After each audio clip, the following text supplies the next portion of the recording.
Sini? Iya, dan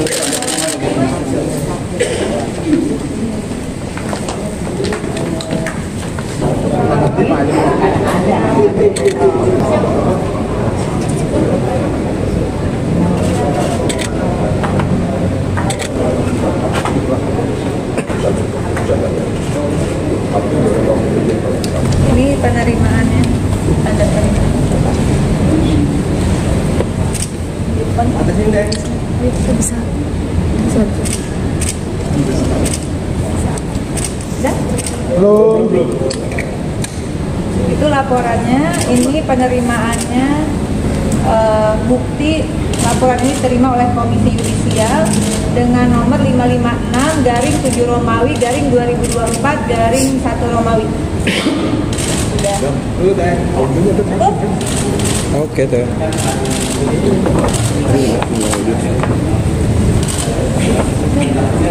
Saya mau tanya siapa? Ya dijelaskan teh. Teh agak maju teh. Agak maju boleh. Agak maju teh. Lawyernya dulu ya. Ini saya jelasin dulu. Pertama, terima kasih teman-teman media yang luar biasa mengawal kasus Dini Sera Afianti dengan terdakwa Gregorius Ronald Tanur, dan saya beserta kuasa hukum dari ibu korban yang juga sudah almarhumah sekarang. Dan ini adalah Pak Ujang, ayah korban, dan ini adalah Alfika sebagai adiknya korban, dan kami ada di dalam aliansi Justice for Dini Sera. Hari ini kami menemui pimpinan Komisi Yudisial, mendampingi kuasa hukum dan keluarga korban yang menyampaikan laporan secara resmi terhadap Komisi Yudisial. Silakan Mas Dimas sebagai kuasa hukum menyampaikan. Terima kasih. Jadi hari ini teman-teman, saya mendampingi keluarga korban menyampaikan laporan di Komisi Yudisial.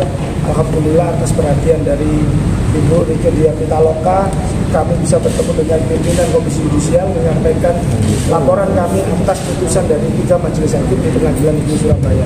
Apa yang menjadi dasar-dasar laporan kami adalah terkait dengan kontradiksinya antara surat tuntutan, surat dakwaan dengan hasil pertimbangan hakim di dalam putusan. Itu yang pertama. Yang kedua, kami juga meminta agar Komisi Yudisial melakukan pemeriksaan perilaku dan etika hakim selama proses persidangan berjalan dan sampai dengan menentukan putusan pengadilannya. Dan yang ketiga, kami meminta agar kiranya Komisi Yudisial dapat memberikan rekomendasi yang terbaik, yakni harapan kami adalah penghentian hakim yang memeriksa perkara ini di Pengadilan Negeri Surabaya. Jadi tambahan dari saya, terima kasih kepada Komisi Yudisial berdasarkan hasil tadi yang disampaikan juga oleh Biro Investigasinya. Komisi Yudisial ternyata telah bergerak langsung membuat 2 tim, yaitu tim investigasi dan tim bagi pengawas hakim itu sendiri. Dan laporan ini memang menjadi salah satu prasyarat juga agar segera ada tindak lanjut. Berdasarkan pasal 13 Undang-Undang Nomor 18 Tahun 2011 tentang perubahan Undang-Undang Nomor 12 Tahun 2024 tentang Komisi Yudisial, maka Komisi Yudisial mempunyai wewenang diantaranya menjaga dan menegakkan kehormatan, keluhuran, martabat serta perilaku hakim, menetapkan kode etik dan atau pedoman perilaku hakim bersama-sama dengan Mahkamah Agung. 4. Menjaga dan menegakkan pelaksanaan kode etik dan atas pedoman perilaku hakim. Berdasarkan pasal 18 juga, maka kemudian akan melakukan pemantauan dan pengawasan terhadap perilaku hakim, menerima laporan dari masyarakat, ini yang kami lakukan, melakukan verifikasi, klarifikasi dan investigasi atas kode etik dan pedoman perilaku hakim, kemudian memutuskan benar tidaknya laporan, mengambil langkah hukum tetapi tidak bisa mengeksekusi. Jadi hanya bekerja dalam wilayah etik murni. Kemudian untuk yuridisnya ada di Mahkamah Agung, akan dibentuk setelah tim investigasi, tim pengawas hakim. Tadi disampaikan Komisi Yudisial tentu akan melakukan rapat pleno dan keputusannya berupa rekomendasi ke Mahkamah Agung. Jadi teman-teman, meskipun Komisi Yudisial tadi disampaikan telah melakukan investigasi wewenang sesuai kewenangannya, Namun demikian tentu saja pengawalan dari publik khususnya media sangat kami harapkan, karena ternyata meskipun nanti ada rekomendasi yang sesuai dengan fakta hukum dan sebagainya, tidak bisa serta-merta langsung dieksekusi oleh Komisi Yudisial, namun hanya berupa rekomendasi terhadap Mahkamah Agung. Jadi kami juga meminta dukungan dari seluruh masyarakat Indonesia untuk pengawalan ini sampai juga kepada pengawasan terhadap kinerja di Mahkamah Agung. Demikian. Oke, langkah lain terkait Justice for Indonesia ke depannya seperti apa? Pertama, kita sedang menggalang melalui petisi. Petisi itu menjadi penting, ada di change.org.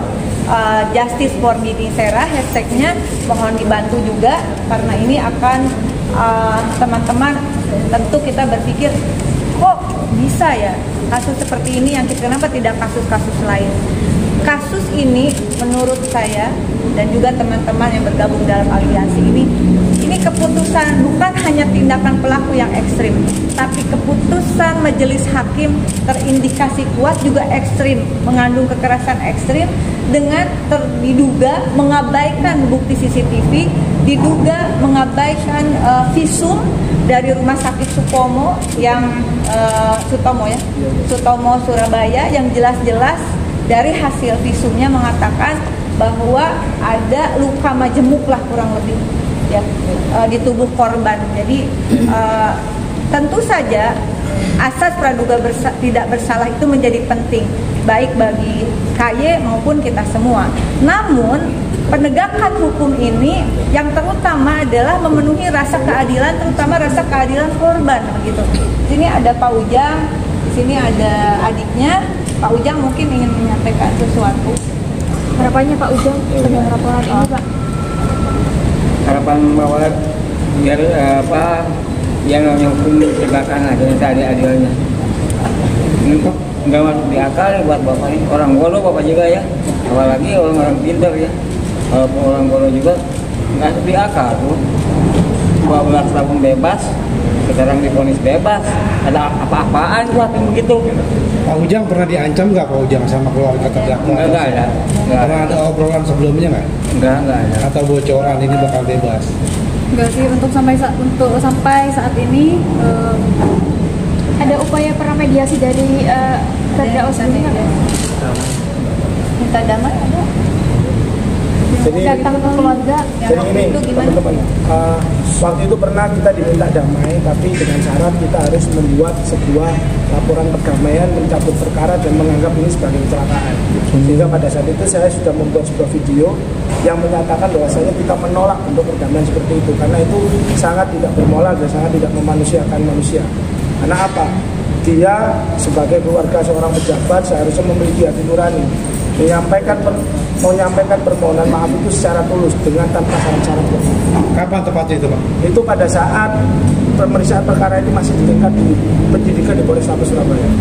Itu sudah kami tolak, dan setelah itu, dan itu pun yang menyampaikan bukan langsung dari keluarga. Ada iming-iming untuk perdamaian itu Pak?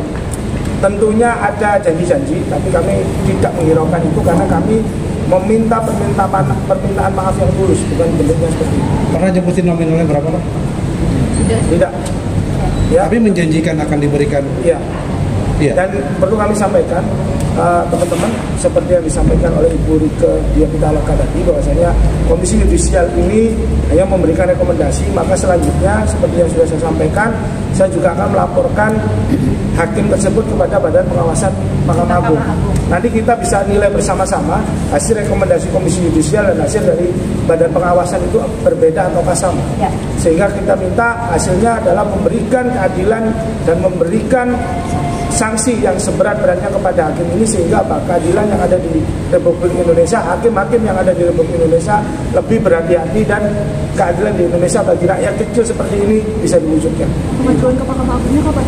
Rencana kami selama-lamanya dalam Rabu ini kami akan laporkan ke Badan Pengawas Mahkamah Agung, karena kami masih menunggu putusan dari Pengadilan Negeri Surabaya yang sampai sekarang belum diberikan.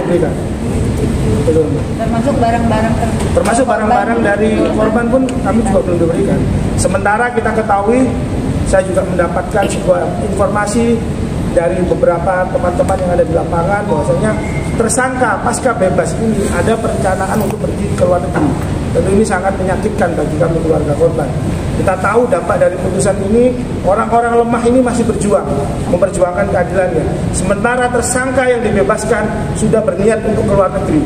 Dia mungkin bisa berlibur di Disneyland ataupun dimanapun, tapi orang kecil ini masih bolak-balik Jakarta, Surabaya untuk memperjuangkan keadilannya.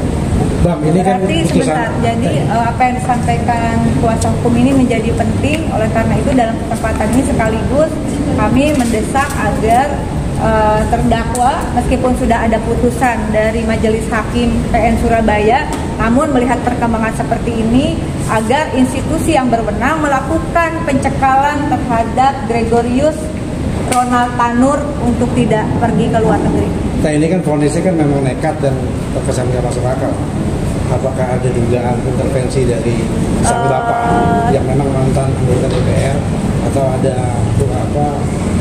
suap menyuap? Saya tidak mau saya tidak pada ranah dugaan, tetapi fakta CCTV, fakta visum itu adalah fakta persidangan dan juga para saksi dalam proses persidangan itu yang menjadi penting. Dan sekali lagi mohon dukungannya semua ya, karena kalau kasus seperti ini pelaku bisa vonis bebas, artinya kejahatan lain itu dianggap biasa. Ketika kejahatan punten ya Bapak ya, kejahatan berupa indikasinya ada kekerasan fisik, kekerasan psikologis sampai penghilangan nyawa begitu, divonis bebas, maka yang harus menjadi perhatian kita semua, kejahatan-kejahatan lainnya yang derajatnya di bawah itu bisa dianggap bukan kejahatan. Karena itu kami Aliansi Justice for Dini Sera meminta dukungan seluruh elemen masyarakat, terutama media, untuk terus menyuarakan dan mengawal semua proses ini, termasuk juga rekan-rekan di kampus untuk bisa memfasilitasi melakukan eksaminasi publik. Kita buka ruang eksaminasi di kampus-kampus, di Fakultas Hukum yang berkenan silakan untuk menghubungi kami. Terima kasih ya.